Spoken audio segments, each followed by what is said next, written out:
morning and welcome to Ask the Expert, a daily series from 8:30 a.m. to 9 a.m. to help small businesses. Ask any questions in the comments or use the hashtag QBATE on Twitter. If you need any more advice, join the official Intuit QuickBooks SMB community group on Facebook. Accountants and business experts are on hand 24/7. During the live session today, we'll be running a poll, so please do engage with it and I'll reveal the result at the end. So my name is Joanna Jensen and I have some amazing news. Ask the Expert has been nominated for 37 awards. In the coming weeks, they have 6 award ceremonies, the first of which, the Drum Content Awards, is on later today. I think this level of recognition couldn't have happened without you. Our wonderful viewers, so we'd love to invite you along to today's ceremony. The links for registration will be provided in the comment section alongside this live session. I, for one, am going to be there. These guys do an amazing job and help every single small business, so do make the time if you can. So, as I said, my name is Joanna Jensen and I'm the founder and chairman of toiletries business Child's Farm. I set this business up in response to my own children's dry, sensitive skin. And in one of those mad moments, which I'm sure many of you have had before, I thought I could do a better job than the mainstream global pharmaceutical companies. And it was that faith and belief in the ability we could do a fantastic job that meant that in 2019, Child's Farm became the largest supplier of baby and child toiletries in the UK. That's bigger than Johnson & Johnson. Bearing in mind we launched in 2014, it was an amazing feat, but we did something quite unusual at the time. We engaged with our consumers, and it's that customer service and understanding who your consumer is, what they want and what they're looking for, I think differentiated us. I, of course, was looking for something that could help my children's specific skin needs, both of whom had very sensitive skin, and one had atopic eczema. So my need was quite great because, of course, I didn't want to use steroids on my children. And the reality was there were many others in the same boat as me, which grew our business. And I'm thrilled to say that it's gone from strength to strength, and we have distribution throughout the UK as well as in other countries internationally, particularly Australia, South Africa, and the Middle East. In July of this year, we rather badly timed, launched an adult sensitive skincare range with Boots. Now, of course, Boots at the time were open, but footfall was very, very low. And even though it was against a backdrop of frustration and difficulty trying to get this new business off the ground, I look at our forecast and I look at we've achieved just shy of 20% less than we thought we would. And I'm thrilled to pieces. And what it's taught me through COVID is you can't expect the success that you've had in the past, but to get success against a difficult background means that you can achieve in any situation. So I take from that, getting 80% of our forecast in a COVID year. And as we go into a second lockdown, I take great pride that we have in fact done a really good job, and that anything is possible. But of course, I know that it hasn't been the same for anyone. We're lucky, we're in the toiletries industry, people need to wash regardless. And for us as well, helping children and now adults with sensitive, dry skin, and even those people with eczema-prone skin, to be happy in their skin, which is the watchword of our business, makes an enormous difference. And people always need some form of help. But I know for others, it has been a tough old time, COVID, particularly if you're in the entertainment industry. Hospitality has been particularly hideously hit. And when I think about the things that we've done as a business to help our staff, who are the people we put first in all of these situations, we thought it might be quite helpful to talk about some of the ways that you can deal with COVID and get above the situation. I mean, one of the things that we talk about a lot here is just getting away from your screen. Now we spend more time than ever in front of our screen. And, if you were like me, you'd go home at the end of the evening and flick on the news or sort of watch a movie. Now it's sort of Coles to Newcastle. You're sitting there and you're thinking, do I really want to watch a screen again? So it's been proven that the more time you spend away from your screen, the better it is for your mental health. So what I would encourage everyone to do, and you to encourage all your staff to do, is to take a step back from the screen, to walk away and to go and have a bit of a walk around, change of view, something a wee bit different, but give your eyes a rest. And it will make a substantial difference to sort of really how you feel. But how you feel, again, is incredibly important too. You need to acknowledge that sometimes you're going to have a bad day. I mean, I remember one Monday morning and I just got up and I just said, I just don't want to go to school today. I just don't fancy it. And I had a long chat with my partner and I went and I felt a lot better just actually having had that conversation with Jonathan to say, I'm not feeling great. But the funny thing was I couldn't put my finger on it. And I think that's what a lot of us are feeling at the moment. There's something not quite right, but be conscious of it. There are people that you can talk to. There are organizations that are there to help, and also friends and family are a great relief. And I think people are much more understanding than they've ever been about this sort of unrecognizable feeling of just glum, of apathy. And I think, what we all need to do absolutely is be conscious of this. Now, another thing that I love, and we're very lucky, our office here is actually based just outside Basingstoke, but in beautiful countryside. The colour green is a great soother for all of us. And what, again, if you can, I mean, the Japanese actually have a therapy which is hugging trees. Now, it could sound completely bonkers, but, standing next to a tree, standing underneath its branches, looking up into the sky, listening to the birds, and breathing all the way through your body can give you immense calm. And yes, you might look a little bonkers if you're doing it in the middle of a public park. But again, I would suggest you give it a try.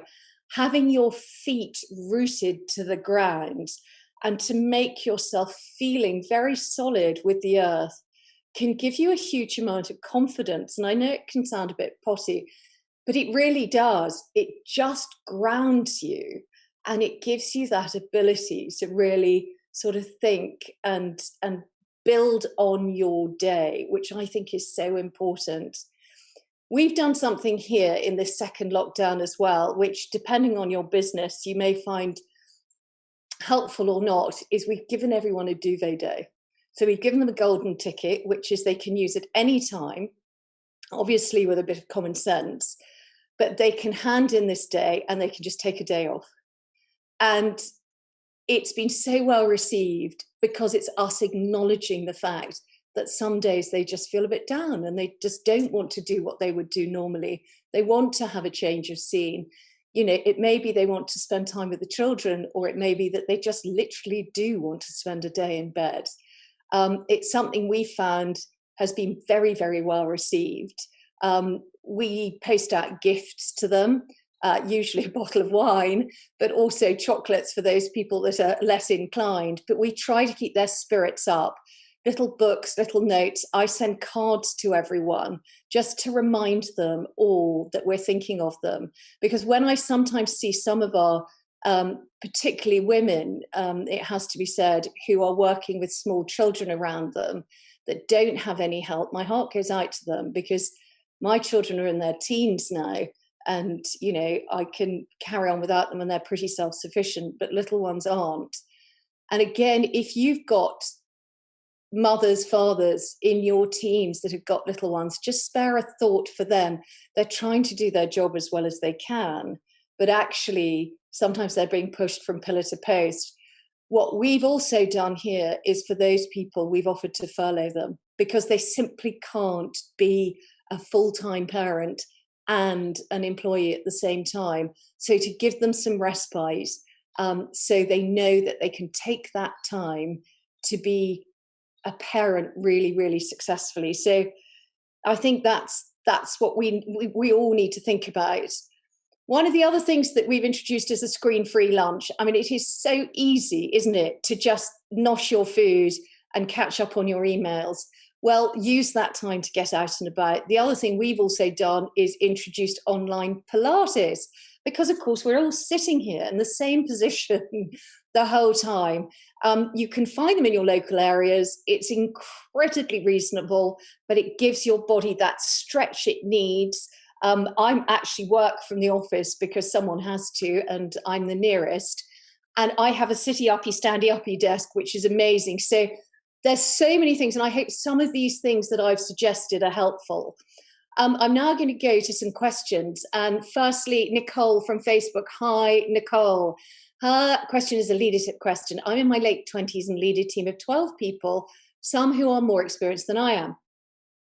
I find it very challenging at times as I feel I do not get the same respect as my other peers. How can I turn this around and win the confidence of the team? That's a wonderful question, Nicole. And I can sense you're in a bit of a quandary here. A great leader surrounds themselves with fantastic lieutenants, and they should be able to help make you the decisions that you need to make. I think respect needs to be earned. And the way you can do that is through open communication with your peers, talking to them honestly, encouraging them, understanding how they like to be managed, and sharing with them how you like to be managed. Something like insights can be hugely invaluable, because there's a great book, Surrounded by Idiots, that talks about how some people are perceived to be quite stupid because they don't think like you. Well, people think differently. And understanding how your teams do think differently, and insights is a pretty relatively inexpensive way of doing this, will help you to understand how to get the best out of those team members. So give that a whirl, Nicole. Understand what it is that you can say, how you can work with your key leadership team to be able to get the best out of them and therefore make your world successful. Harris from Facebook Messenger. Due to the pandemic and current state of the economy, I've been postponing my plan to start my business and become my own boss. How do you build the confidence to take risks in something new in these challenging times? That's a brilliant question, Harris, and thank you. I think the reality is you have to have something that you truly believe in. And if you truly believe in something 100%, that's your confidence. If you don't necessarily believe in something, it's very difficult to then create belief around something which isn't authentic. So if you have an idea and you really feel with every pore of your being it's the right thing for you to do, you should engender confidence from that. If you do the right research around what it is that you want to do, that will engender confidence. So use tools to check about what you're thinking, validate it. All of these little steps will give you the confidence you need to make the next step. I hope that helps, Harris. So Mohammed from Twitter, morning. What are your thoughts on mentorship? Have you had a mentor in your life, and what advice do you give to young and up-and-coming entrepreneurs? So I have had a number of mentors in my career, and you've got to be honest, you do outgrow them. As your world changes, you need different people to help you at different steps, so be conscious of that. I now do mentor, and actually I work with Imperial College and I work with brands directly to mentor them, and I find it incredibly fulfilling, because what I can often do is something that took me 6 months to work out, I can tell them in 6 minutes. So I love to be in that position. My advice to young and up-and-coming entrepreneurs is really very similar to what I just suggested to Harris there, is you've got to believe in what it is that you're doing 100%, because if you don't believe in it, no one else will. And don't be under any illusion, it is enormously hard work. So if you think you're going to get your weekends off and have an evening free, believe you me, you're not. But the energy and effort that you put in there, keep it exciting, and make sure that you're focused, and anyone can do anything. And as Walt Disney once said, if you can dream it, you can do it. So dream big. So Rebecca from Instagram, what is next on your to-do list for your world domination plan?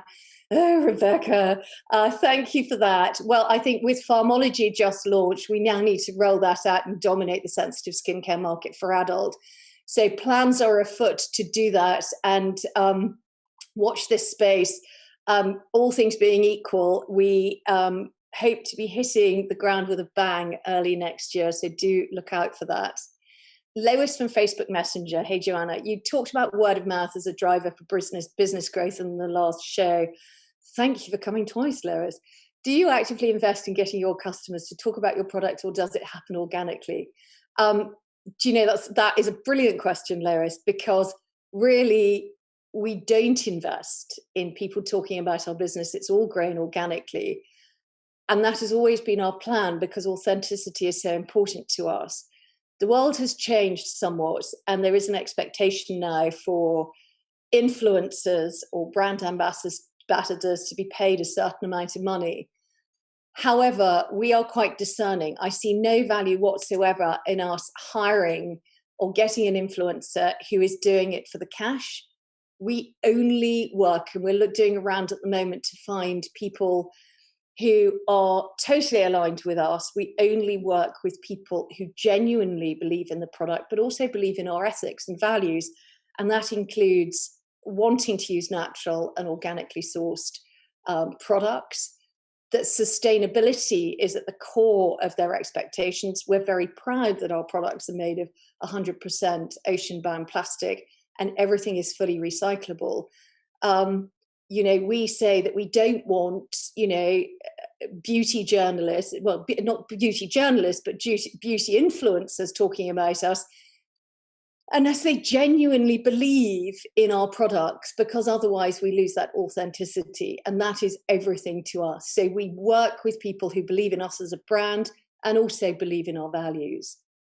So Umar from Twitter, have you made any major changes, tweaks to your business strategy during this pandemic period?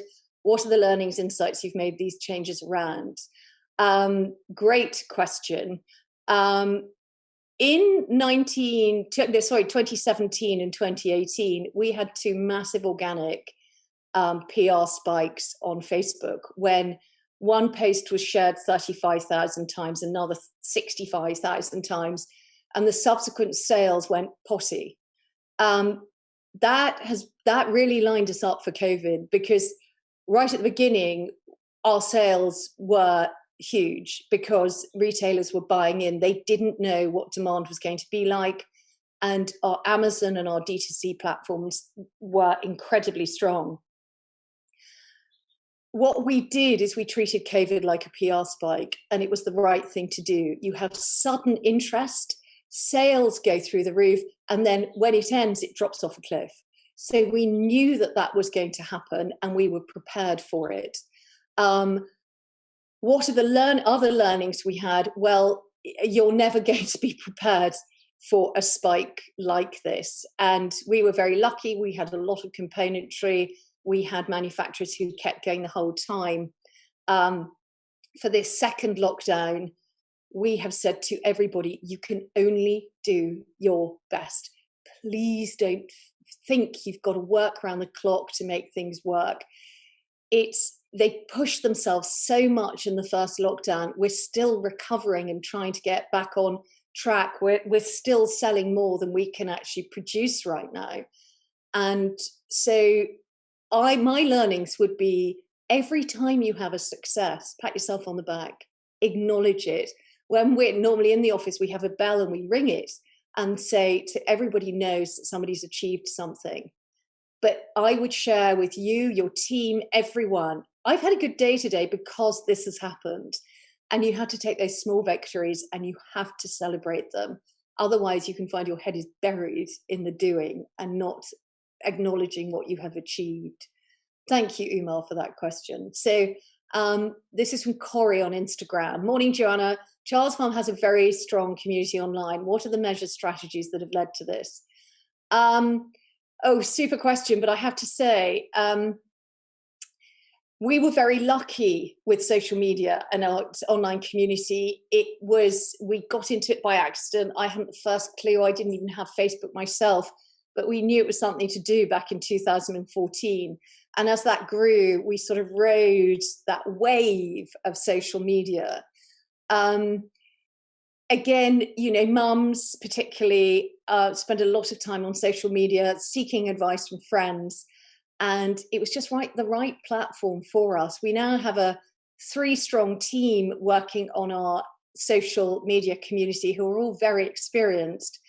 But what they haven't done is change the way we talk to our community, which is very, we talk as friends, we talk as mates to each other, we talk in a way which is empathetic, we're never preachy, we are never judgmental, we're wanting to share with people exactly the experiences we're going through too. We need to empathize with people, particularly now. So it's being authentic is the core to our strategy there. Don't ever move away. Don't pretend to be something you're not. We were told by an agency once, oh gosh, you're far too, you're far too honest, you're far too, friendly with these people. You need to be more detached. And we said, no, we're going to carry on the way we're doing. Be authentic to you and be authentic to your brand. So thank you, Corey. Fraser from Twitter. Hi, Joanna. As a business owner, what is one thing you are most proud of achieving in the past few months? Oh, Fraser. I really find these kind of questions difficult because it's personal, I suppose. And I'm a bit pathetic about that. But what am I most proud of? There's too many things to mention, really. I think our donations to the NHS, our work with the local hospices in the Basingstoke area. We have a children's hospice very close to us, who we are always working with. We work with our local hospitals to ensure that they had moisturiser and then shampoo, conditioner for those people that were working long shifts. All of that, those charitable donations make me incredibly proud.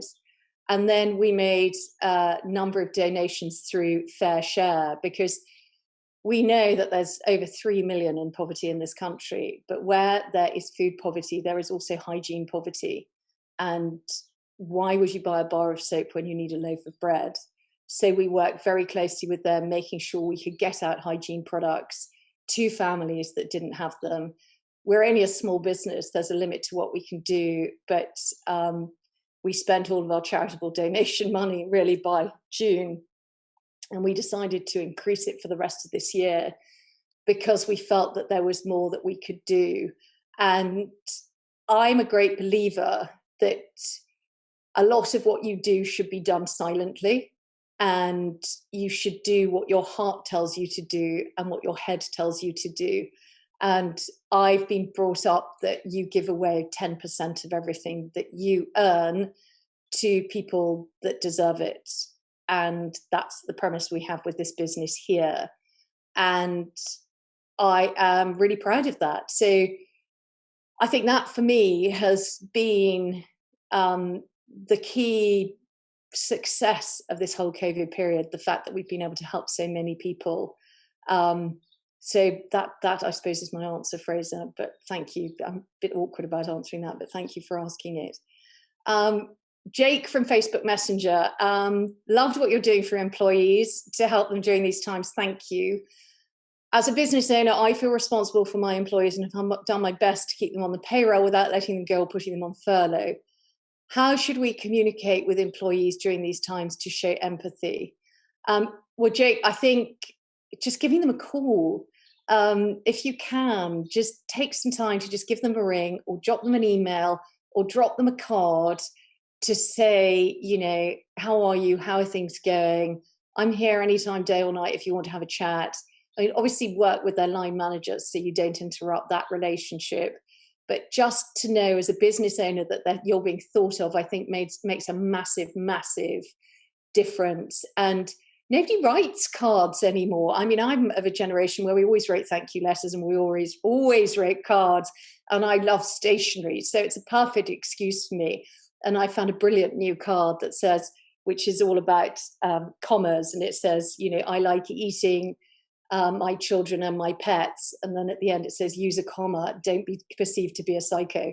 So I go out and find these daft cards And I send them to my team so they know I'm thinking of them, and just reiterating quite how bonkers I really am, I think. So I hope that helps. Sam from Instagram, I own a custom leather workshop and have been investing in my social media to get clients. How do I know that I'm ready to expand and increase production? Is it wise to think of expansion before I find confirmed orders / clients? Do not even think about expanding, Sam, until you have got the business. The curse of every small business is cash flow. And if you invest your cash in stock, that means your cash is locked up. Wait for the orders. This is why people like these big furniture companies have a long order waiting list, 8 to 12 weeks.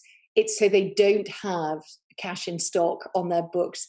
Their warehouses should be empty.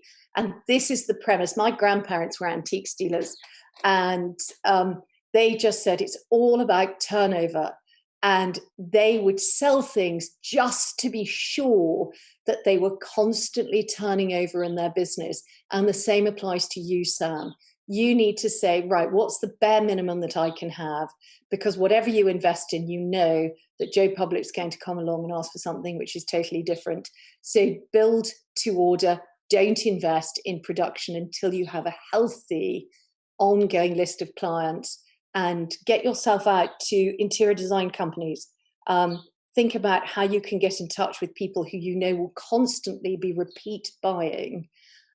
Get in touch with them and start telling them about what you do. For them, a sort of 12-week wait for a product is nothing. So think around what you need to do and make sure you get those repeat consumers in. So, and I think this is my last question, which is Stephanie from Twitter. Hi, Stephanie. Thanks so much for an inspirational talk today. Thank you. I'm a recent graduate and in my first year of professional life. What a time to come into professional life, Stephanie. How did you manage to overcome some of the biases that exist in the corporate world against women?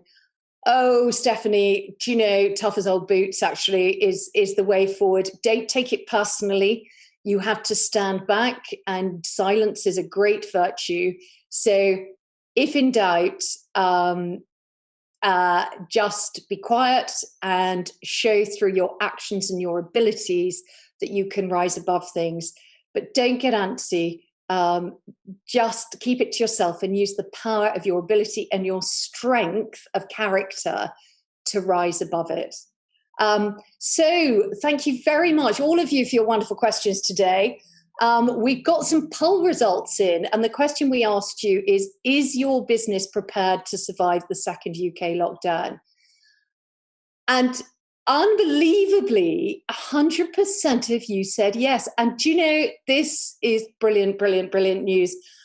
It means to me that you all are running robust and really solid businesses. And gosh, what a pleasure to hear that from all of you. And I honestly wish you the best of luck. These are trying times, they're challenging times, and none of us have ever seen anything like this. But we do bounce back. These unemployment levels we had in 2011, and we've bounced back to all of it. So just have the faith. I know some of you won't have been through these cycles. In my wise old age, I've been through, I think, 5. It does come out the other end. So keep the faith.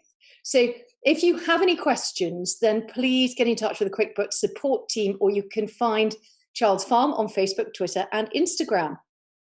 Coming up on Ask the Expert tomorrow is the CEO of Appy Ventures, Patrice Archer, who creates award-winning technology-led businesses. Working with SMEs, startups, and innovative corporates, his focus is on creating return on investment through tech, either optimizing customer acquisition or minimizing operation costs. I think I might be tuning into that too. So a reminder to you all, if you have any need of advice, do join the official Intuit QuickBooks SMB community group on Facebook. Accountants and business experts are around 24/7. And I would strongly suggest to you take advantage. These guys are experts. They can make a profound difference. No question is a stupid question, so just get onto them and give them a go. So thank you all so much for tuning in today. It's been an absolute delight as always, and I wish you all a very happy and successful day. Bye.